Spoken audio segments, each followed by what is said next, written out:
Can. We got stuff. We got details. We got hot news on what's coming out. A little bit of movie nerd news to open it up here.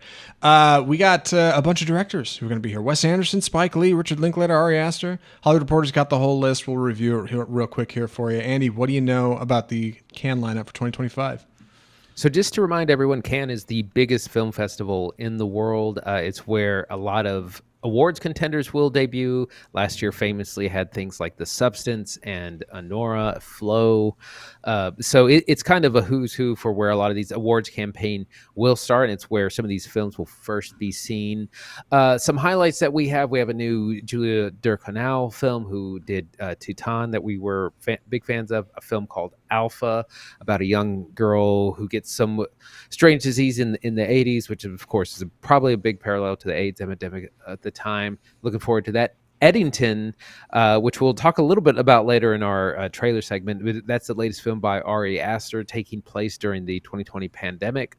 A new film by Richard Linklater called Nouvelle Vague, which I don't know anything about, and the Phoenician Scheme, Wes Anderson, that we've talked about. These are the ones I'm naming are ones that are in competition, which are usually the big deal. There's only a very few select films, a lot of which are French and I don't know much about, but those are the big ones. And then they have the Un Certain Regard category, which I don't really understand how it's different. But we have some debuts here. Scarlett Johansson is debuting a new film as director called Eleanor the Great, starring June Squibb. And we also have a new film from Harris Dickinson called Urchin. And again, he is in the director's chair for this. So some exciting stuff. And then we also have, well, before you go on, Zach, what do you think about that list so far? I think you did a great job of summarizing what this is for people who don't know. You might have heard of Cannes. You might have thought it's like Cannes Film Festival, Cannes, which is how I pronounced it for years, including on this show for a really long time. It took Andy a long time to help me correct. It's just called Cannes. It looks more complicated than it is, and it sounds more complicated than it is. Every year, I feel like we hear people around the Oscar season being like, what are half of these movies? I've never even heard of some of these. This is where you first really hear about them. This is where these things are coming out. This is where they're being seen. This is where people are getting a taste of them. And the beautiful thing about Cannes is that there's not a whole lot of trailers. Like, this is all pre-marketing stuff. People are just walking to these movies blind. You have no idea what Harris Dickinson's Urchin is going to be exactly. You only have a loose idea of what the history of sound is going to be. You know, like might have heard who's going to be in what or what it's going to turn out to, but like ultimately, like going in fresh and seeing things with fresh eyes is what this is all about. And this helps kind of get a look at, you know, where the industry is, where cinema is right now, at least where artists want to spend their time if they're not, you know, busy making things on green screen sets like the Minecraft movie, which I'm sure we'll talk about in our box office segment shortly. What's coming out of competition, Andy? There's always cool stuff. We talked about Mission Impossible a couple weeks ago. I heard Spike Lee's got a joint. What do you know about it? So the out of competition category is kind of a PR category. Like I said, Mission Impossible, The Final Reckoning will debut. This is going to be about a week before it comes out wide release. It's obviously not a Cannes level kind of movie going to win Oscars or anything, but it's a good PR time. I mean, you want Tom Cruise at your event. That's going to hype it even more. He's going to bring the whole cast of Mission Impossible. So it's going to be a great PR move for that movie and for Cannes as well. And we also have a new film from Spike Lee called Highest to Lowest, which is actually a remake of the Akira Kurosawa film of the same name from the 60s. So a lot of buzz around that too. So it'll be interesting to see how those are received. Yeah, not too shabby, honestly. I'm really looking forward to new Julia Ducournau. I really want to see what this new Spike Lee film's about, mostly because Denzel Washington's in it. And I mean, come on, Spike Lee and Denzel's like match made in heaven, baby. It's like Martin Scorsese and Jack Nicholson, right? Like, you got to go see that movie. I don't know. I really want to see new Wes Anderson. I know there's a trailer out for it. I think we talked about the trailer last week on the podcast, right? Or a couple weeks ago when we did the podcast. Yeah, we have. Not too shabby. Looking forward to Ari Aster's Eddington. It's going to be a good time. Not super stoked about Richard Linklater. Dude, there are a lot of Linklater heads out there. I don't think I'm one of them. I like him fine. I like him fine. He's a fine director. I think he's got a lot of hits. I think he's got a lot of mids. Not too shabby. Big, you know. Yeah, what do you think? What are you looking forward to? Definitely the new Ducournau. I'm more excited about this Wes Anderson than I have been about Wes Anderson before. Exciting that it's in competition. That's always a big deal. Interested to see what early reactions to Mission Impossible are and this new Spike Lee movie, and then who knows what other surprises there are, because usually that's what happened. Like I had not heard about The Substance at all, and then I heard about it last year at Cannes, and then that was one of our favorite movies of the year. So you never know what's going to kind of surprise you. Substance rips. If you haven't seen Substance, you should check it out. Hey, speaking of Mission Impossible, the Academy Awards finally doing a stunt design award. I don't believe it. We've talked about this for years on this podcast, man. The Academy, the Oscars, they should do an award for best stunts, best stunt designs, right? Think of the TV show. You could put pyrotechnics on stage and swing Tom Cruise across on a thing. Like it'd be awesome, right? Like you could do all kinds of big something to promo it, and then you give the best stunt of the year to a movie. Well, now they're kind of doing that with best stunt design. This got announced just recently, but I was thinking this is going to be a shoo-in for Mission Impossible. Turns out, I don't think that new Mission Impossible movie is going to be eligible. Well, it takes a couple of years to actually implement a new award because you have to come up with rules and regulations and guidelines for it, and so it takes a while. So this award won't be given out until 2028 for films having come out in 2027. So we're 3 years away from that being an award that's actually given out. So Tom Cruise might have to make another Mission Impossible movie before that gets handed out to someone. So it'll be interesting to see who kind of gets the first one. Also, this is the second new award in just a couple of years. The other one was in 2024, and the award is for achievement in casting. This is kind of a group award, which has been kind of called for a while. Something like Conclave would be a good example, where you have a good cast of characters where everyone's important and there's not necessarily one clear lead over another, and that will actually be this year will be the first year they give it out, not in 2025, but for films coming out in 2025 they'll award it in 2026. I think everybody's pretty pleased with this news. When it comes to the Academy, there's obviously a desire to want to have a better connection with mainstream audiences. It's hard to get a lot of people in theaters now. Movies are expensive. They only go to a few a year, right? So when it comes to giving out awards, you want those movies that people have seen. You want those to generate buzz. You want that to get attention. This is part of the reason they opened this category a few years ago for like the general... What did you say? It's like the best box office achievement award, right? Like, which is kind of this arbitrary thing for PR. Yeah.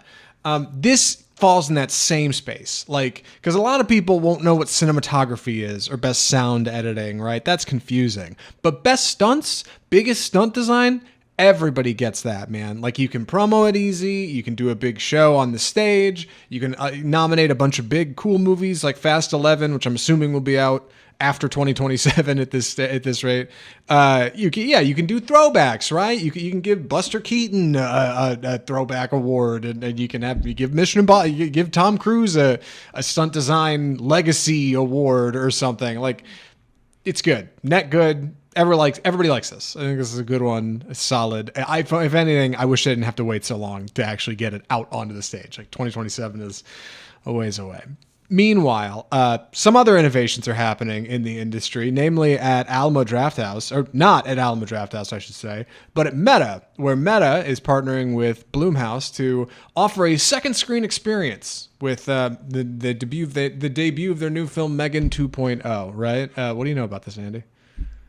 So it's actually for the re-release of the first Megan, which is happening at the end of this month. They're putting it back in theaters as part of the promo. I didn't read that and clearly. I didn't know. So. It's fine. Yeah, whatever. All right, great. Second, go on.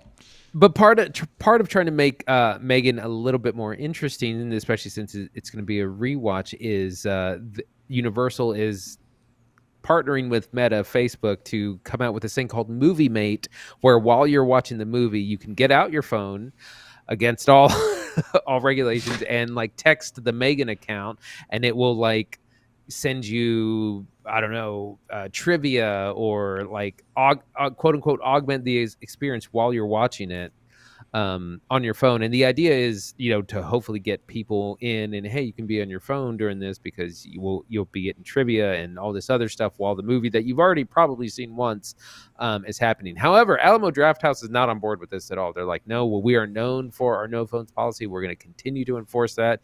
Even at the re-release, we won't be partnering with Meta for this gimmick technology, essentially. Yeah, well, it's big talk until you expect like the minimum wage waiter to like stumble in the dark to find a customer and tell them to put their phone away. Ask them if they're cool with it, I guess. Honestly, I think most people are not into this, especially regular moviegoers. Come on. You shouldn't be encouraging a second screen experience. The whole point of going to a big dark room and watching one big screen is to look at the screen that you can see that is lit up. That's why everything else is dark. Like it's a directed attention thing. This is part of the reason movies are having trouble, right? Because just like phones have started to take over people's time and the space they'd have for hobbies, like they take your attention away from what you're looking at. And when it comes to a movie, like it's important to remember that, I don't know, I don't think people are going to spend a lot of time on their phone talking to your chatbot when they could be like on Twitter or TikTok instead. Like if you encourage me to get my phone out in the movie theater and I'm talking to your chatbot on Instagram, it's not going to be long before I like just swipe up and go to another app. And then I'm just on my phone in the movies.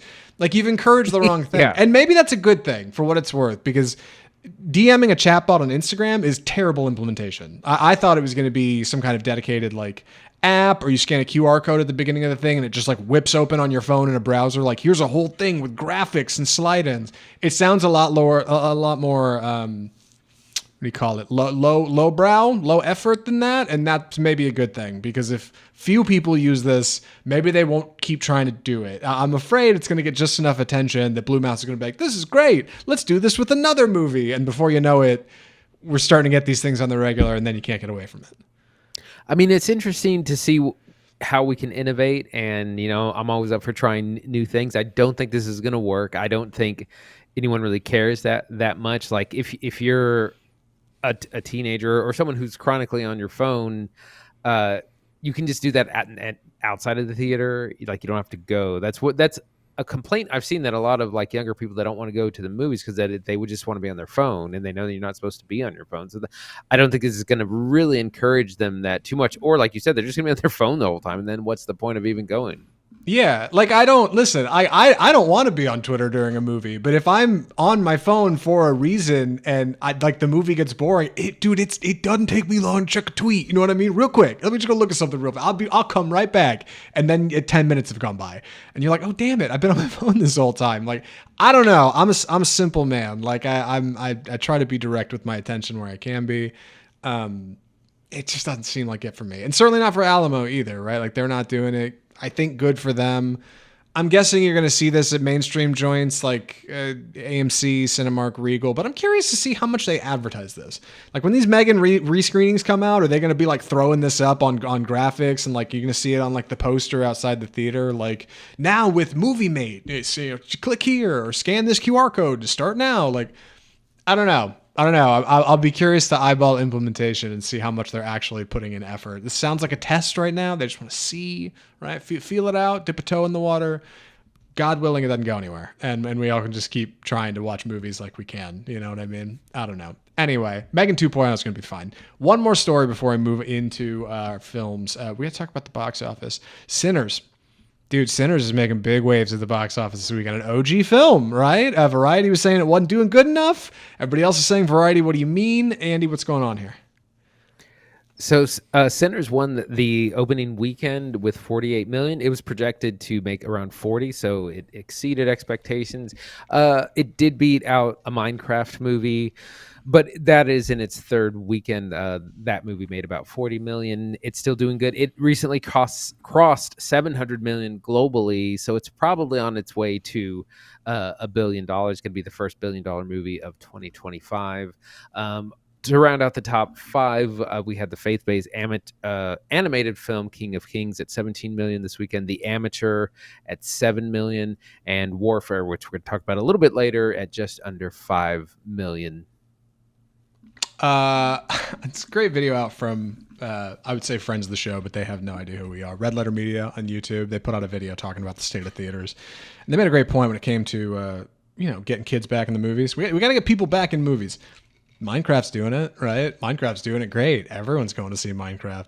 But more importantly, and I think in the case of our interest here on Off Script, looking for bold cinema, Sinners is doing it, right? Fantastic numbers out of Sinners this week. An original IP, not built on anything prior. I think it's working for a few reasons. We'll talk about it more in the review, but one's off the top, word of mouth, right? Ryan Coogler and Michael B. Jordan are a big draw. It's oozing with style and class, right? Big vibes, big music, big visuals, big themes, a little bit of violence, but an R-rated joint making $60 million over Easter weekend? Come on, man. Something's going on at the movies. Clearly, Ryan Coogler has the answer. What do you think, Andy? Like, Minecraft's still crushing it. It's probably going to clear Billy. Do you think Sinners is, what, in sequel territory? Is this going to be a one and done? Where's your head? I think it's definitely having good word of mouth. So I think it's going to have some legs at the box office, which will be nice to see. There's not really any competition next week. Of course, Thunderbolts will be out the week after, but it's doing really, really well. I'm not sure if they're really into sequel territory. I don't know if Coogler's on really on board for that sort of thing. I'm sure Warner Brothers will be if it's a huge hit, but kind of wait to be seen. Yeah, we're gonna have to keep it here for more, I guess. Any other news from the box office? I should jump into Sinners. I would say I prepared a whole thing, but I think I got it. It's a pretty fun movie. I'm excited to talk about it. Yeah, I think I'm good. Let's do it. All right, I'm going to take the summary on this one, so please excuse any clumsy delivery. The film is Ryan Coogler's Sinners.